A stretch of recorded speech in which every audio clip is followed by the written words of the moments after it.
when the 2019 Lexus ES came out, it was meant to redefine the luxury segment.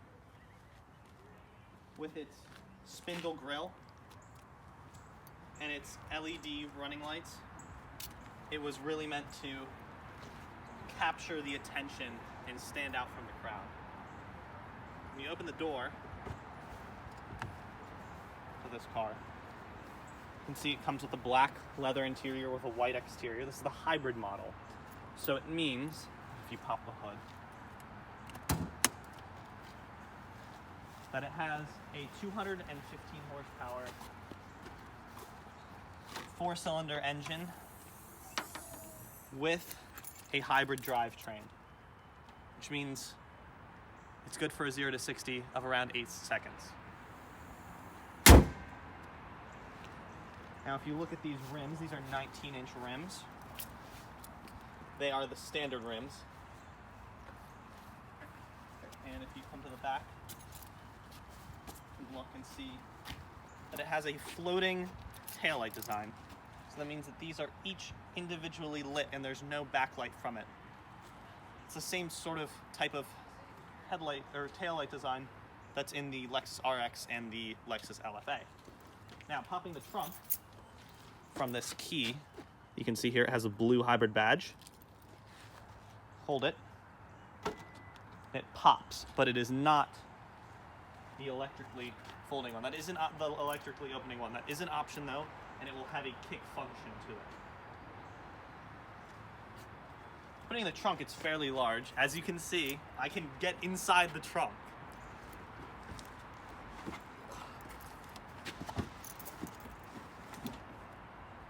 Bye. And of course it has the release here, so that if someone tried to kidnap me, I can just pull this release and I'm out.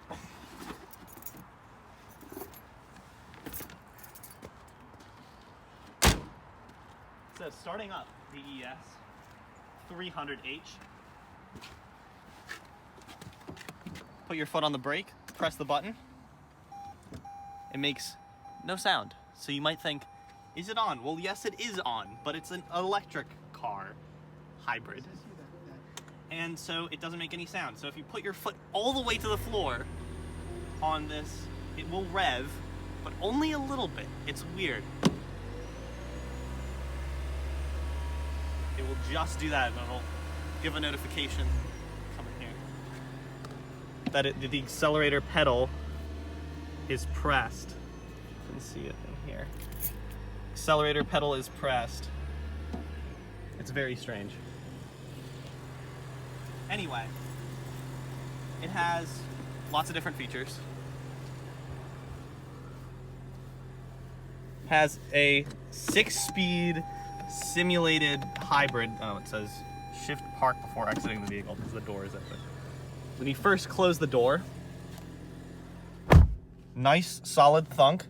This is on a new platform and it sounds very nice. It has 3 passenger memory seats.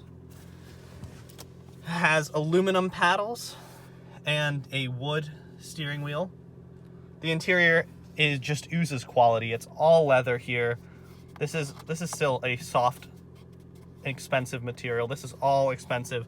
This metal that is here, as you can see, and the metal that's all here down the side is all based on the swords of Japanese samurais. Same with this piece of metal that runs all the way down the side. Now, when you open up this glove box, or the center console, there is a decent amount of storage, but interestingly, there's a little piece of cloth here, and in a $50,000 car, there's the bolts right there, just after this little thing. There's the bolts. It's a little bit of quality that I wish was glued down or buttoned down that they could rip off and glue back on. Here you have your USB ports and an aux port. This thing was new in 2019. This is a 2019 model. It's 2020 now. But it has Apple CarPlay, which was a big deal because it has this brand new infotainment with the navigation option.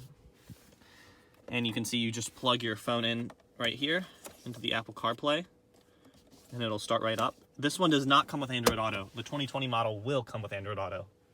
You have garage door buttons on the top here with a home link, and it's an auto dimming mirror. Also have a vanity mirror with lighting on both sides, and they do slide, which is very important. Shout out the straight pipes. Anyway, you also have this coin holder,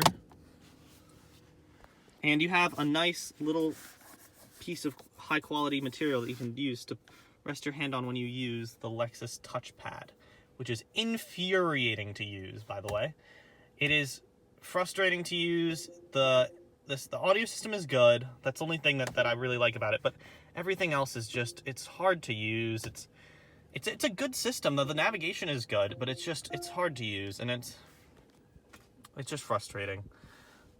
The climate controls are very nice and interesting because when you change them, it has a sort of interesting way that it changes temperature. It sort of flows. Also has an EV mode and hold mode, which means that if you put the car into drive, and I put my seatbelt on to be safe, when I push this hold button and I let go of the brake, it just stays there. But if I don't have the hold on and I let go of the brake, it moves forward.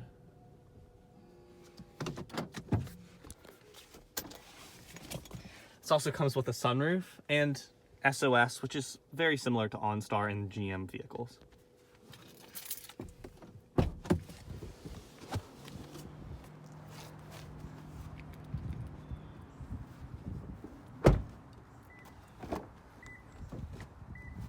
So, stepping into the rear seat, see, I'm sitting behind myself, and I am 6 feet tall, and I have plenty of knee room, plenty of foot space. It has a nice wood trim, as you can see here, with hand stitching here on this faux leather. So this is actually faux leather, and Lexus does a great job of simulating leather, and it is very soft, but you can tell a little bit if you really have sat in a lot of leather cars that this is not real leather. The only issue that I have back here is, as you can see, I'm 6 feet tall and my head, ow. If I sit back here and I sit straight up, my head will hit the ceiling. But if you're shorter than me, you shouldn't have any problem. If you're taller than me, I would not recommend sitting back here, or just slouch down like this and sort of lay back. Also back here, they have cigarette outlet and 2 USB ports for charging, and very nice LED lights. You also have a rear pass-through back here with a beautiful hand-stitched little loop, leather loop to pull it down, cup holders, and rear pass-through, which the old model did not have.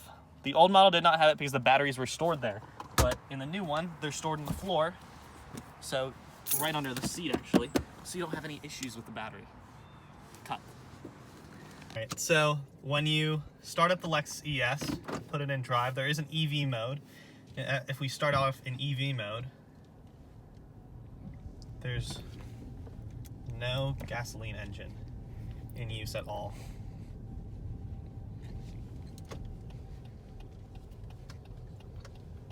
There is a sport, eco, and normal mode up here. If we turn it in eco mode, it will use the battery as much as possible.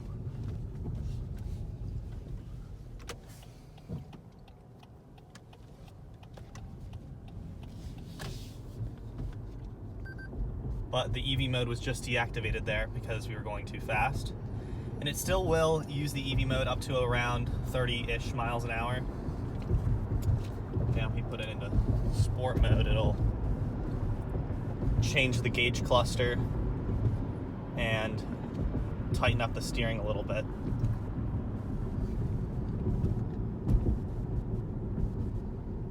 The brake feel is very good for a hybrid. And a lot of hybrids, they have a sort of spongy or unlinear brake feel, but these brakes are really good, even though they are regenerative.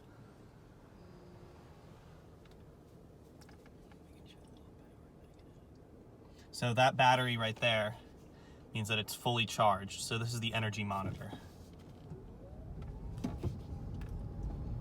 And it's showing that the battery is going to the wheels. Then as I get on throttle more, it goes on to the engine and the battery. So as we get onto the highway here, I will give it some more gas.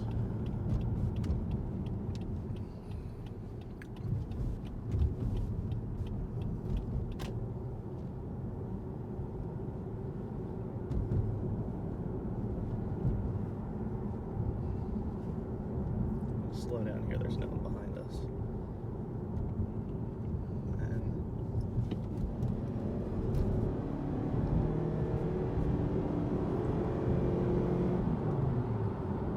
It's fairly strong. It's not fast, but it has plenty of power for what you need. And that was just from 30 to 60 miles an hour. And if we get up a little bit faster,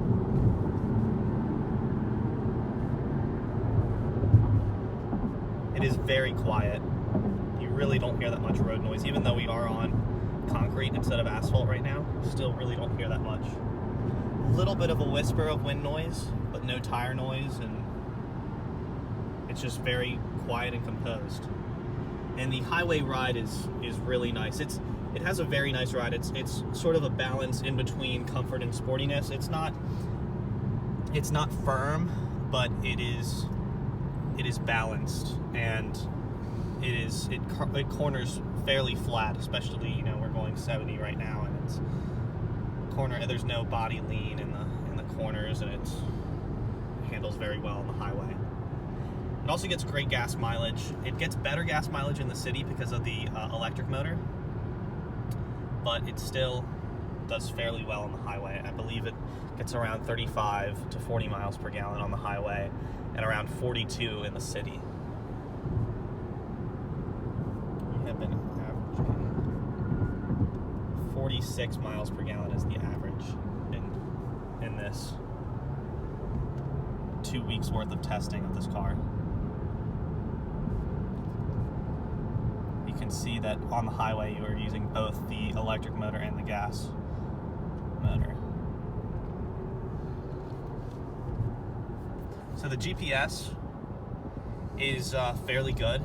It's a little bit frustrating to use the touchpad to enter a destination, but it does work fairly well when you do get a destination. And it's not quite as good as, you know, Google Maps or Apple Maps, but it's up there. Let's get off at this exit.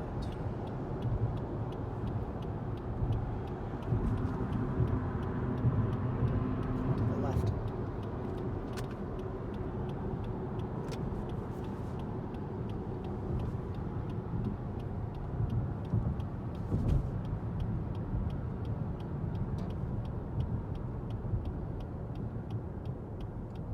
So as I brake, the brakes are charging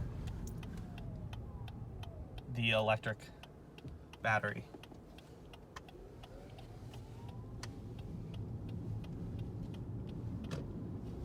Get on throttle. It's about half throttle. It's fairly strong.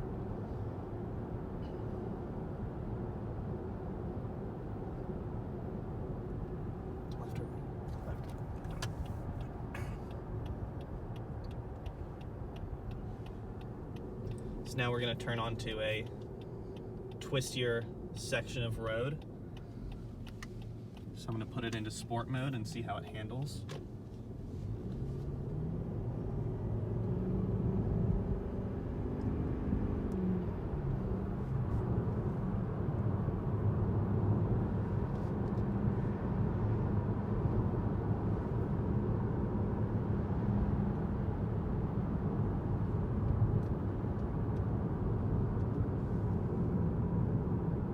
So there definitely is some body lean, but it's not quite as pronounced as something, you know, like the bigger brother, the LS.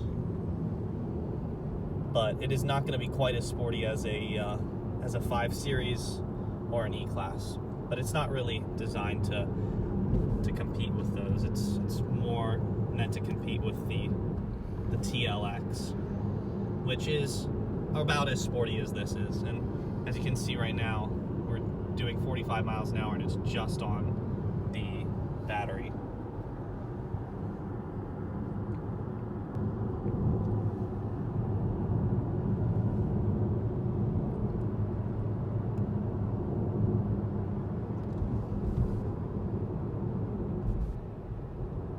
Again, really quiet, soaks up bumps very nicely.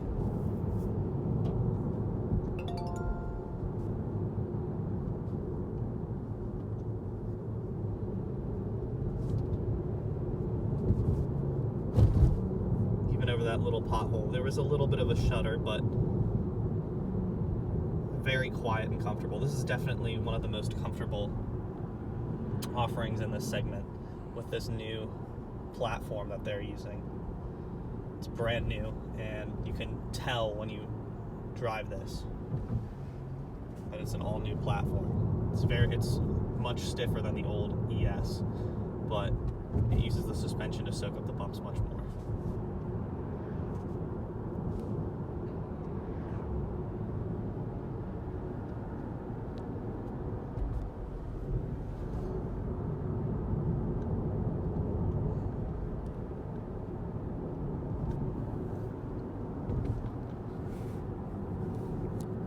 Has the all-new, fully digital gauge cluster.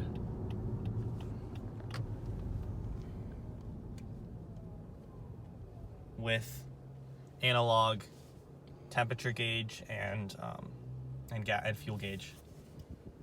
It also has the all-new Apple CarPlay system. No Android Auto. The 2020 model does have Android Auto, I think I said. So we're going to do a little uphill section here, some twisties. Let's see, let's wait for this.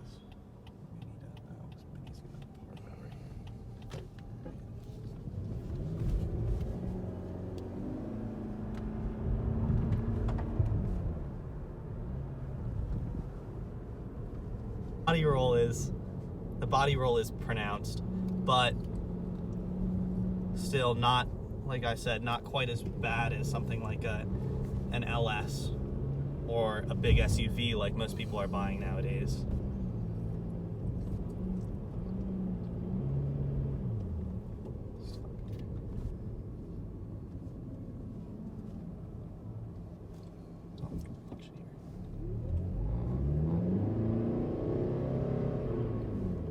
So it does have a CVT, which does have that sort of CVT whine.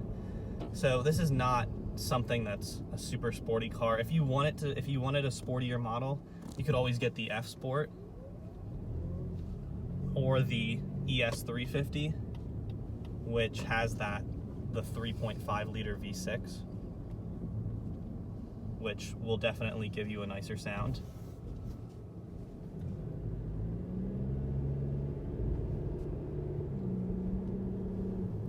Driving through this sort of residential area, it's again quiet, composed. A lot of times it will use just the electric motor to, you know, push you around and give you that nice quiet ride. I turn it to eco and still using the gas motor, but the battery is still kicking in and helping.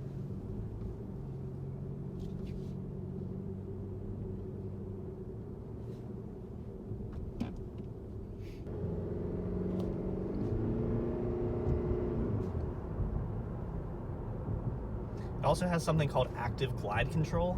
I'm not exactly sure what it does, but when you coast, it does recoup a small amount of battery.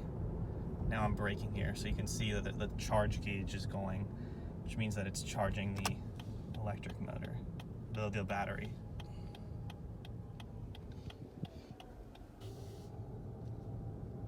I will use St. Crispin's as a bumpy road to yeah, look at the suspension. That's a good idea. alley test, which is close to where I live. It's very bumpy and has a lot of potholes and speed bumps. And to see how it feels going over it at around 10 miles an hour. It does have a lot of side-to-side movement, and it's not very bouncy. It does control itself very well. Not as much up and down movements, more side to side when you go over bumps.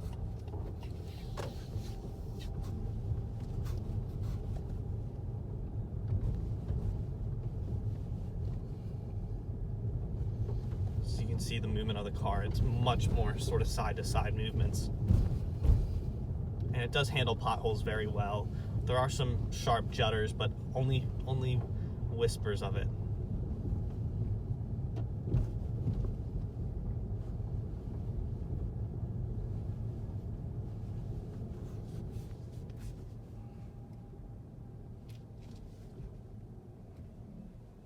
Those are new girls.